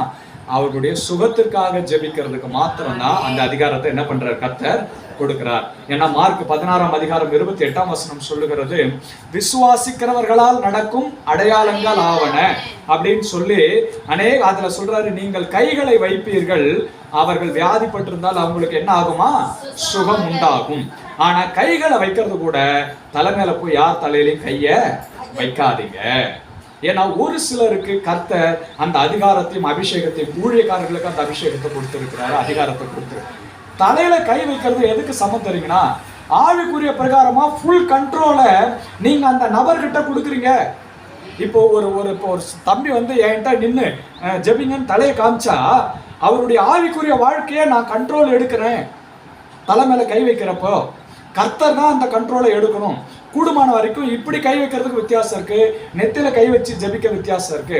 ஆனா அப்ப நீங்க கை வச்சு ஜெபிக்கிறீங்களே, கர்த்தர் ஊழியக்காரர்களுக்கு அந்த அதிகாரத்தை கொடுத்திருக்கிறார். அல்லேலூயா. ஏன்னா ஊழியக்காரனும் 100% பர்ஃபெக்ட் கிடையாது, நல்லா புரிஞ்சுக்குங்க. ஊழியக்காரனும் குறைவுள்ள மனுஷன் தான், ஆனால் அழைத்த தேவன் உண்மை உள்ளவராய் இருக்கிறார். ஊழியக்காரன் கை வைக்கிறப்ப ஊழியக்காரன் கை வைக்கல, கர்த்தர் அந்த அபிஷேகத்துல கை வச்சு நடத்துறாரு, விடுதலை கொடுக்கிறாரு. அதனால ஊழியக்காரர்கள் கை வைத்து ஜெபிக்கிறார்கள், தவறு இல்லை. குறிப்பா உங்க சபை போதகர் உங்களுக்காக ஜெபிக்கிறதுல நீங்க கவலையே பட தேவையில்ல. அல்லேலூயா. ஏன்? கர்த்தர் அந்த பொறுப்பை எடுத்துக்கொள்ளுகிறார். சில நேரங்கள்ல சிலர் வீடு தேடி வருவாங்க, நான் ஜெபிக்கிறேன் பிரதர் வாங்க, எல்லாத்தையும் போய் உங்க தலையை என்ன பண்ணிடாதீங்க, கொடுத்துறாதீங்க. நீங்க தலையை கொடுக்குறீங்கன்னா அந்த அதிகாரத்துக்கு கீழ்படுறீங்கன்னு அர்த்தம். ஆவிக்குரிய பிரகாரமா யாரு என்னன்னு தெரியாத நபர்கிட்ட போயிட்டு உங்கள் தலைகளை கொடுத்து ஜெபிக்க என்ன பண்ணாதீங்க, ஒப்பு கொடுங்க. ஆனா நம்ம சபை, நீங்க ஒரு சபைக்கு போறீங்க, இப்ப இந்த சபையில என்ன கர்த்தர் ஊழியக்காரரா வச்சிருக்கிறாருன்னா நான் சில நேரங்களை கை வச்சு ஜெபிக்க தவறு இல்லை, அது நல்லதுக்கு. ஏன்னா கர்த்தர் ஒரு ஊழியத்தை ஏற்படுத்தி அங்க வர ஆத்துமாக்களுக்கு ஜெபிக்கும்படி ஆசீர்வதிக்கும்படி அந்த அதிகாரத்தை அந்த ஊழியக்காரருக்கு கர்த்தர் என்ன பண்ணி இருக்கிறாரு, கொடுத்திருக்கிறார். சரி, அப்ப நீங்க கை வச்சு ஜெபிக்கலாம்னா, ரட்சிக்கப்பட்ட கர்த்தருடைய பிள்ளைகள் மற்றவர்களுக்காக ஜெபிக்கிற பொழுது நீங்க ஷோல்டர்ல கை வைக்கலாம், இல்ல கைகளை நீட்டி ஜெபிக்கலாம், இல்ல நெத்தில, உங்களை விட வயசுல சின்னவங்களா இருந்தா நெத்தில ஒரு சிலுவை போட்டு என்ன பண்ணலாம், ஜெபிக்கலாம். இந்த மட்டில் நிறுத்துங்கள், தலை மேல கைய கொண்டு போய் வைக்காதீங்க. ஏன்னா தலை மேல அபிஷேகம் எப்படின்னா, ஆவியின் அபிஷேகம் தண்ணி மாதிரி, தண்ணி கீழே இருந்து மேல பாயுமா, மேல இருந்து கீழே பாயுமா, மேல இருந்து தான் கீழே பாயும். உங்கள் மேல் இருக்கிற அபிஷேகம் எந்த அளவு மேன்மையானதா இருக்கிறதோ அந்த அபிஷேகம் தான் இங்க கடந்து போகும். ஒருவேளை உங்க எதிரில் இருக்கிற நபருக்குள்ள அசுத்தாவினுடைய வல்லமை போராட்டம் பயங்கரமா இருக்குன்னு வச்சுக்கோங்க, நீங்க ரட்சிக்கப்பட்டு ஞானஸ்நானம் எடுத்த பிள்ளையா இருந்தாலும் நீங்க போய் கை வச்சீங்கன்னா அந்த ஆவிக்குரிய வல்லமை உங்களுக்கிட்ட இருக்கிற அபிஷேகத்தை விட அதிகமா இருந்தா அது ஒருவேளை உங்களை பாதிக்க கூடும். இதை நீங்க ஞானமா கவனிக்கணும். அதனாலதான் பவுல் சொல்றாரு, துரிதமா யார் மேலேயும் கையை வைக்காத, கையை வச்சு அவங்களுடைய பாவத்துல பங்கு பெற்றுக் கொள்ளாத அப்படின்னு பவுல் எழுதுறாரு. அதனால உங்கள் குடும்பத்தாரை ஆசீர்வதிக்க உங்களுக்கு அதிகாரம் உண்டு. பெற்றோர்களுக்கு பிள்ளைகளை ஆசீர்வதிக்க, கை வைத்து ஜெபிக்க அதிகாரம் உண்டு. கர்த்தருடைய பிள்ளைகள், ஞானஸ்நானம் எடுத்த பிள்ளைகள், ரட்சிக்கப்பட்ட பிள்ளைகள் மற்றவர்களுக்காக கைகளை வைத்து ஜெபிக்க அதிகாரம் உண்டு. ஆனாலும் தலைமையில போய் கையை வைக்காதீங்க. கைகளை பிடிச்சி ஜெபம் பண்ணலாம். வாங்க உங்க கையை கொடுத்துட்டு கொடுங்க அப்படின்னு சொல்லிட்டு கைகளை பிடிச்சி ஜெபம் பண்ணலாம். பாருங்க, நல்லா கவனிங்க. நீங்க இயேசுவின் நாமத்துல சொன்னா பிசாசுகள் இருந்தா அப்படி கொஞ்சம் ஒரு என்ன பண்ணும், ஒரு சிம்டம் காமிக்கும். உடனே நீங்க நினைச்சிடக்கூடாது, ஓ நம்ம கிட்ட பெரிய வல்லமை இருக்குதுன்னு. அப்படி அல்ல. இயேசுவின் நாமத்தினால வருகிற வல்லமை. இப்ப நானே போய் ஒருத்தவங்களுக்கு ஜெபம் பண்றேன், அவ யாரோ ஒருத்தவங்களுக்கு அசுத்தாவி இருக்குது அப்படின்னு சொன்னா அது அப்படியே சுத்துதுன்னா என்கிட்ட அந்த வல்லமை ஒன்றும் கிடையாது. அது எதுக்கு ரியாக்ட் பண்ணுது? இயேசுவின் நாமத்துக்கு அது என்ன பண்ணுது? அந்த நாமத்தை கேட்டா அதால என்ன பண்ண முடியல, இருக்க முடியல, ஒரு எரிச்சல், அதனால அது தள்ளாடுது. அப்ப நீங்க புரிஞ்சுக்கணும், உங்கள் மூலமாய் நடக்கக்கூடிய அடையாளங்கள், அற்புதங்கள், ஜெபங்கள் எல்லாம் இயேசுவின் நாமத்திற்கு மகிமை உண்டாகத்தக்கதா இருக்கணும். அல்லேலூயா. நீங்க எப்பேற்பட்ட, நீங்க போகலாம், உங்களுக்கு ஒரு வெளிப்பாடை கர்த்தர் கொடுக்கிறாரு, நீங்க ஜெப நேரத்துல ஒரு வெளிப்பாடு வருதுன்னா உடனே அந்த வெளிப்பாட்டை என்ன பண்ணிடாதீங்க, சொல்லிடாதீங்க. நிதானிங்க. ஆண்டவரே இப்படி ஒரு தரிசனம் கொடுக்கிறீர், நான் என்ன சொல்லணும், நானே அவர்கிட்ட கேளுங்க. அப்படி இல்லைன்னா அவர் கொடுத்த வெளிப்பாட்டை வச்சு ஜெபமாய் அந்த வெளிப்பாட்டை மாற்றுங்க. உதாரணத்துக்கு நான் ஒருத்தவங்களுக்காக ஜெபிக்க போறேன், கர்த்தர் சொல்றாரு, அவங்களுக்கு பின்னால ஒரு பெரிய சர்ப்பத்தை காமிக்கிறாருன்னு வச்சுக்கோங்க. ஒரு உதாரணத்துக்கு சொல்றேன், நல்லா கவனிக்கிறீங்களா? வேணா அடி வாங்க திரும்ப சார். ஒரு பெரிய சர்ப்பம், ஒரு பாம்பினுடைய ஆவி எழுப்பி நிக்குது. நீங்க கண்ணை மூடி ஜெபிக்கிறீங்க, கர்த்தர் அதை தரிசனத்தை காமிக்கிறாரு. உடனே உனக்கு பின்னாடி ஒரு பெரிய பாம்பை பாக்குறேன்னு சொல்லிடக்கூடாது. அவங்க என்ன பண்ணிடுவாங்க, பயந்துருவாங்க. ஏன்னா அவங்களே அந்த ஆவினால கட்டப்பட்டு இருக்கிறாங்க. அப்ப நீங்க என்ன பண்ணலாம், ஞானமா, கர்த்தாவே இவர்களுக்கு விரோதமாய் காணப்படுகிற சர்ப்பத்தின் ஆவிகளை நீர் கடிந்து அப்புறப்படுத்துவீராக. இது எப்படி அழகாய் கர்த்தர் கொடுத்த வெளிப்பாட்டை வச்சு ஞானமா நீங்க ஜெபிக்கிறீங்க. ஜெபிக்கிறதுல இன்னொரு காரியம் இருக்கிறது, கடிந்து கொண்டு அதிகாரம் எடுத்து ஜெபிக்கிற ஜெபம்னு ஒண்ணு இருக்குது, பரிந்து பேசுகிற ஜெபம்னு ஒண்ணு இருக்கிறது. நீங்க பாருங்க, எல்லா ஆவியும் நான் கடிந்து, நீங்க ஒரு கட்டத்துல வளர வளரதான் கர்த்தர் அந்த அதிகாரத்துல உங்களை என்ன பண்றாரு, வளர்த்து எடுக்கிறார். லூக்கா 10:19 சொல்லுகிறது, சர்ப்பங்களையும் தேள்களையும் மிதித்து சத்துருவின் சகல வல்லமைகளை மேற்கொள்ள நான் உனக்கு அதிகாரம் கொடுக்கிறேன். இதை எந்த அளவு நீங்க விசுவாசித்து வளர்றீங்களோ அந்த அளவு அதிகாரத்துல நீங்க நிலை நிற்க முடியும். அப்ப நீங்க என்ன பண்ணலாம், இயேசுவின் நாமத்தினால கர்த்தருடைய பிள்ளையாய் நான் கட்டளையிடுகிறேன், இவர்களுக்கு விரோதமாய் இருக்கிற அசுத்த ஆவியை நான் கடிந்து அப்புறப்படுத்துகிறேன். இது அதிகாரம் எடுத்து நீங்க கட்டளை கொடுத்து ஜெபிக்கிற ஜெபம். ஆனா இல்ல, உங்களுக்கு அந்த அதிகாரம் எடுத்து ஜெபிக்கக்கூடிய அளவுக்கு பலன் இல்ல அந்த ஜெபம் இப்போதைக்கு நீங்க வேண்டாம்னு நினைக்கிறீங்கன்னா நீங்க எப்படி பரிந்துரை ஜெபம் செய்யலாம்? கர்த்தர் வெளிப்பாட்டை கொடுக்கிறார், இப்ப நான் எப்படி ஜெபிக்கணும், பரிந்துரை ஜெபமா அதை மாற்றுங்க. ஏசப்பா இவர்களுக்கு விரோதமா இருக்கிற எல்லா அந்தகார வல்லமைகளையும் நீர் அப்புறப்படுத்துவீராக, இவர்களுக்கு நீர் விடுதலை. பாருங்க, இதுக்கு வித்தியாசம் இருக்குதா இல்லையா? இயேசுவின் நாமத்தினால நான் கட்டளையிடுகிறேன் என்பதற்கு ஒரு அதிகாரம் இருக்கிறது. பரிந்து பேசுகிற ஜெபம் என்பது ஏசப்பா நீர் இவர்களுக்கு விடுதலை கொடுப்பீராக. இப்ப அந்த அதிகாரத்தை திரும்ப நம்ம யார்கிட்ட கொடுக்கிறோம், இயேசுவிட்ட கொடுத்து ஏசப்பா நீங்க கொடுங்க. அப்போ நீங்க அப்படியே வளர வளர கர்த்தர் ஒரு நாள் உங்களோட சொல்லுவார், மகனே நீ கட்டளை கொடு. ஒரு நேரம் வரப்ப நீங்க ஆவியில வளர்றப்ப கர்த்தரை என்ன பண்ணுவார், உங்களுக்கு சொல்லுவாரு, மகனே உனக்கு அந்த அதிகாரத்தை நான் கொடுத்துட்டேன், இப்ப நீ கட்டளை கொடு. அப்ப இருந்து நீங்க கட்டளை கொடுத்தீங்கன்னா அந்த கட்டளைக்கு அந்த அசுத்தாவி என்ன பண்ணும், கீழ்ப்படியும். பாருங்க, வேதத்திலே அதுக்கு ஆதாரம் இருக்கிறது. ஏலியின் புத்திரர்கள் என்ன பண்றாங்கன்னா, பிசாசுகளை, ஏலியா யார், அவர் ஒரு ஆசாரியனுடைய புத்திரர்கள் 7 பேர் இயேசு பவுல் அறிவிக்கிற இயேசு நாமத்தினால பிசாசுகளை துரத்துனாங்களா. பிசாசு சொன்னிச்சான், பவுலும் எங்களுக்கு தெரியும், இயேசும் எங்களுக்கு தெரியும், நீ யாருன்னு சொல்லி துரத்துல ட்ரெஸ்ஸே இல்லாம ஓடினாங்களாம். அப்ப பாருங்க, எல்லா பிசாசுகளும் ஒரே மாதிரி இல்லை. அதுக்குன்னு ஒரு சில அதிகாரங்களை பிடிச்சு வச்சிருக்குது. ஆனால் எல்லா அதிகாரத்துக்கும் மேலான அதிகாரம் கர்த்தராகிய இயேசுவின் இடத்திலே இருக்கிறது. அப்போ ஒரு பிள்ளைக்கு வீட்டுல இருக்கிற எல்லா பொருளையும் எடுத்து பயன்படுத்த அதிகாரம் இருக்குதா இல்லையா? இப்ப யார் ரியா இருக்கிறாங்களா, ரியாவுக்கு வீட்டுல இருக்கிற கிச்சன்ல இருக்கிற எல்லா பொருளையும் எடுத்து பயன்படுத்த அதிகாரம் இருக்கா இல்லையா? அதிகாரம் இருக்குதுன்றதால கத்தி எடுத்து குழந்தை கையில கொடுத்துருவீங்களா? ஏன் இன்னும் அதை எப்படி பயன்படுத்தணும்ங்கிற அந்த ஞானமும் அறிவும் வரல. அது சிறு பிள்ளையா இருக்கிறது. கத்திரிக்கோளை ஷார்ப்பான கத்திரிக்கோளை கையில கொடுத்துருவீங்களா? ஊசி நூலை ஊசி எடுத்து கொடுத்துருவீங்களா? ஏன் அதுக்கு எப்படி பயன்படுத்தணும்னு தெரியல. முதலாவது அதை சொல்லி கொடுத்து அதுல அந்த அறிவை முழுமையாய் பெற்ற பிறகுதான் சரி இப்போ நீ பயன்படுத்துன்னு நம்ம கொடுக்கிறோம். எடுத்த உடனே கத்தி எடுத்து காய்கறியை கட் பண்ண நம்ம சொல்றது இல்லையே. அதை போலதான் அபிஷேகம் வல்லமை உடையதுதான். ஆனா அதை எப்படி பயன்படுத்த தெரியணும்ன்ற ஆவிக்குரிய பிரகாரமாக நீங்க வளர வளரதான் கர்த்தர் உங்களுக்கு அதிகாரத்தை கொடுத்து உங்களை பயன்படுத்த வைப்பார். அல்லேலூயா. அதனால நான் ரட்சிக்கப்பட்டுட்டேன், கர்த்தர் அபிஷேகம் இருக்கு, அதிகாரம் இருக்குதுன்னு எடுத்த உடனே போய் எல்லா ஆவியும் கட்டுறேன்னு நிக்காதீங்க. முதலாவது அதிலே வளருங்கள். ஏற்ற நேரத்திலே கர்த்தர் உங்களுக்கு அந்த அதிகாரத்தை கொடுத்து உங்களை பயன்படுத்துவார். அல்லேலூயா. அப்ப ஜெபத்துல நீங்க இந்த இத்தனை காரியங்களை தொடர்ந்து கடந்த 2 வார செய்தியும் இருக்கு, நீங்க யூடியூப்ல கூட இருக்கு, கேட்டு பாருங்க. தனிப்பட்ட ஜெபம் முக்கியம், அதிகாலை ஜெபம் முக்கியம், அது மாத்திரம் இல்ல, கூட்டு பிரார்த்தனை ரொம்ப ரொம்ப அவசியம். ஏன்னா நம்ம கூடி சபையாராய் ஜெபிக்கிற பொழுது எல்லா ஆளுக்கு ஒரு 10 கலையை நம்ம என்ன பண்றோம், பிடுங்கி எடுக்கிறோம். அல்லேலூயா. உபவாச ஜெபம் அவசியம். எப்படி உபவாசிக்கணும் என்பதை நீங்கள் தீர்மானித்து செய்யுங்கள். அது மாத்திரமல்ல, கர்த்தர் கொடுத்த அதிகாரத்தை சரியான விதத்திலே பயன்படுத்தி ஜெபிக்கிற ஜெபம் உங்கள் வாழ்க்கையில பெரிய ஆசீர்வாதத்தை கொண்டு வரும். ஆரம்ப நாட்களிலே நான் எல்லாருக்காகவும் ஜெபித்த பொழுது கர்த்தர் எனக்கு ஒரு ஆலோசனை கொடுத்தார். எல்லாருக்கிட்டையும் நீ போய் முதல்ல தலையை கொடுத்து நிற்காதே அப்படின்னு சொன்னார். ஏன்னா நான் உன்னை தலையாய் வைத்திருக்கிறேன். அப்போ எந்த ஊழியக்காரர் போனாலும் நான் உடனே போய் முழங்கால் படிக்கிட்டுருவேன். அப்போ ஒரு முறை சொன்னார் கர்த்தர், எழுந்துரு, முழங்கால் படியிடாதே. நான் உன்னை முழங்கால் படியிட்டு ஆசீர்வாதத்தை பெறுகிறவனாய் அல்ல, உன்னை ஆசீர்வதிக்கிறவன் நானே உன்னை நேரடியாக ஆசீர்வதிக்கிறேன். நீ போய் யாருக்கிட்டையும் தலையை கொடுக்காத, யாருக்கிட்டையும் முழங்கால் படியிடாதன்னு கர்த்தர் எனக்கு ஒரு முறை ஆலோசனை சொன்னார். அதிலிருந்து ஊழியக்காரங்க வந்தா நான் ஜெபிச்சுப்பேன். என்னை விட மூத்த ஊழியக்காரர்களா இருந்தா என் மேல கை வச்சு ஜெபிப்பாங்க, பரவாயில்ல. ஆனால் நான் யாரிடமும் என்ன பண்ண மாட்டேன், முழங்கால் படியிட மாட்டேன். ஒரு அபிஷேகம் பண்ணுகிற ஒரு சில முக்கியமான தருணங்களிலே கர்த்தர் அனுமதிக்கிற பொழுதுதான் அதை நாம் சாப்பிடும். நீங்களும் அதிலே கவனமாயிருங்கள். உங்கள் சபை போதகருக்கு உங்கள் மேல் ஆவிக்குரிய பிரகாரமாக அதிகாரம் இருக்கிறது. நீங்க தைரியமா அதற்காக ஜெபித்துக் கொள்ளலாம். ஊழியக்காரங்க கிட்ட கை வச்சு ஜெபிக்கிறதுல உங்களுக்கு ஆசீர்வாதம். ஆனால் எல்லாரிடமும் போய் அப்படி நிற்காதிருங்கள். ஏன்னா அவங்களுடைய ஆவிக்குரிய வாழ்க்கை என்னன்னு தெரியலனா நாம போய் அப்படி நிற்க கூடாது. அது சில நேரங்களிலே நமக்கு பாதகமாகவும் அமைய வாய்ப்பு இருக்கிறது. ஆமென்.